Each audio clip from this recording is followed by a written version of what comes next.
This campaign,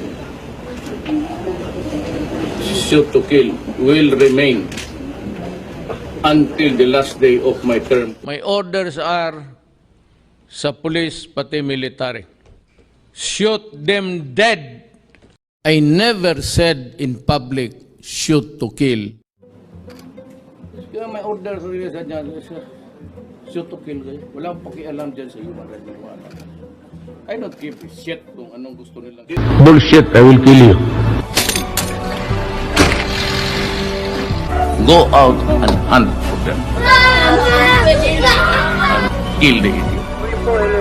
And I will protect you.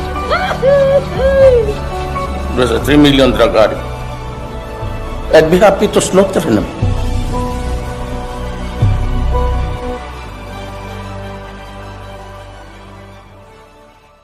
So, ang tanong nyo siguro, anong nararamdaman ko? Yes, ma'am. Ano po ang nararamdaman po ninyo sa lahat after 7 years Oh, 7.5 yes, years yes. of this legal battle?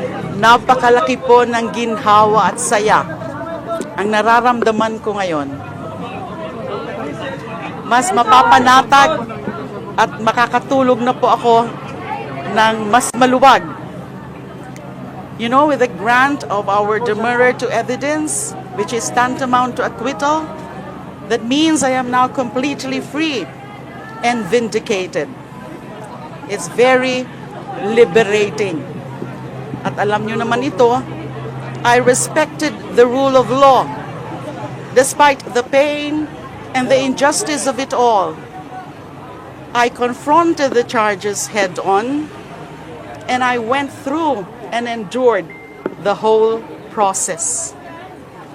Nagpapasalamat po ako unang-una sa ating mahal na Panginoon for His grace of freedom, permanent or full freedom and vindication, na hindi niya po ako pinabayaan all throughout my journey and ordeal. Salamat din po sa aking legal team for their hard work and their extraordinary commitment in defending me against these fabricated, spurious charges. Salamat din po kay Honorable Judge Hener Guito for his strong sense of justice and fairness. Napakalaki po o malaki po ang bahagi ng aking pagkamit ng hustisya ang makalaya ako ng lubusan. Sa aking pamilya, maraming salamat sa pagmamahal at sa inyong lahat na hindi bumitiw, for believing in me and in my innocence and in the causes that I've been fighting for. Maraming salamat. Sa taong bayan na tumutok sa mga kaso ko, salamat po. At sabay-sabay pa nating tutukan ang paniniguro na mababayaran ng mga abusado sa kapangyarihan at mga umalipusta sa mga karapatang pantao. At ito po ang message ko sa dating Pangulo, kay Ginoong Duterte. Kayo ngayon ang mananagot sa mga kasalanan niyo sa taong bayan. Isa lang po akong biktima. Libo-libo mga Pilipino ang pinaslang nila nung nakaraang madugo at peking war on drugs. Maraming pamilya ang naulila. Yung iba nga hindi nga pinatay pero nabubulok naman sila sa mga kulungan dahil sa mali at baluktot ng pagpapatupad ng batas. Isa po ako na nakadanas niyan na walang katuturang pagpapakulong. Sa mga sumusuporta po sa akin, huwag po kayong mawawala. Dahil pagkatapos ng 7 taon, mas handa po ako na ituloy ang laban.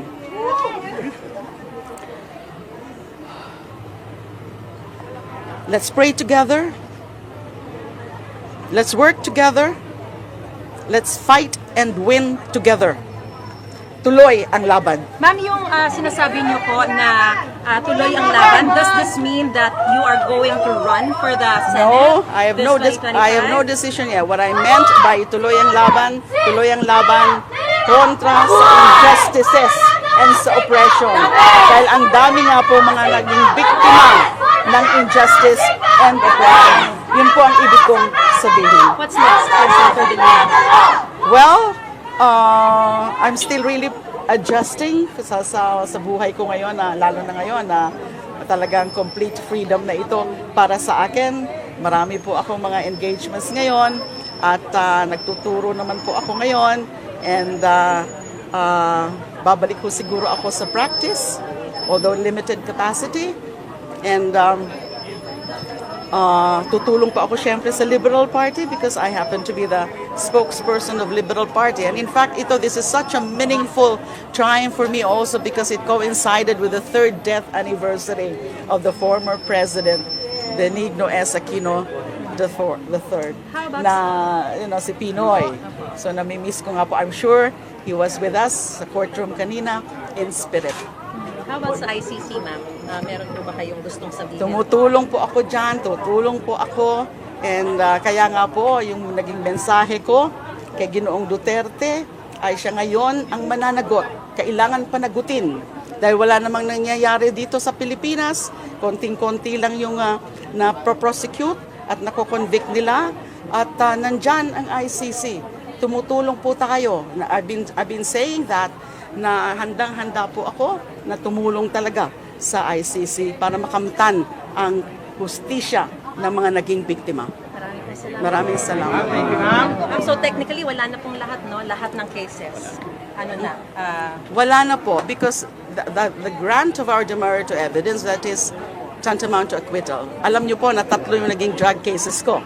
Nag-grant yung demurrer to evidence ng isa, na-acquit ako totally sa isa. Ito naman ngayon, another grant of demurrer which is tantamount to acquittal. Meron pa nga ho kaming isang case na maliit na kaso, yung disobedience to subpoena or to summons, disobedience to summons, na napakatagal na. Kaya dinismiss na po ng RTC. Sa METC po yon. Nung hindi po dinidismiss ng METC, inakyat po namin yun. Inakyat po ng aking mga abogado sa RTC and invoking my right to speedy disposition of case or speedy trial. Dahil na minor case lang, na imposable penalty nga, is just, I think, 6 months. And then tumatagal ng 7 taon. So buti na lang po, nagpapasalamat din po kami sa RTC Quezon City na pinagbigyan po yung aming petition na tuluyan na rin pong dinismiss yung kaso na yan. Isa So lang po all yun, of yung this, disobedience. yes. So all of these criminal cases are gone. So that's why I'm so happy. Do you go back to Bicol? Yeah, I've been going there once in a while. Binibisita ko po ang mami ko.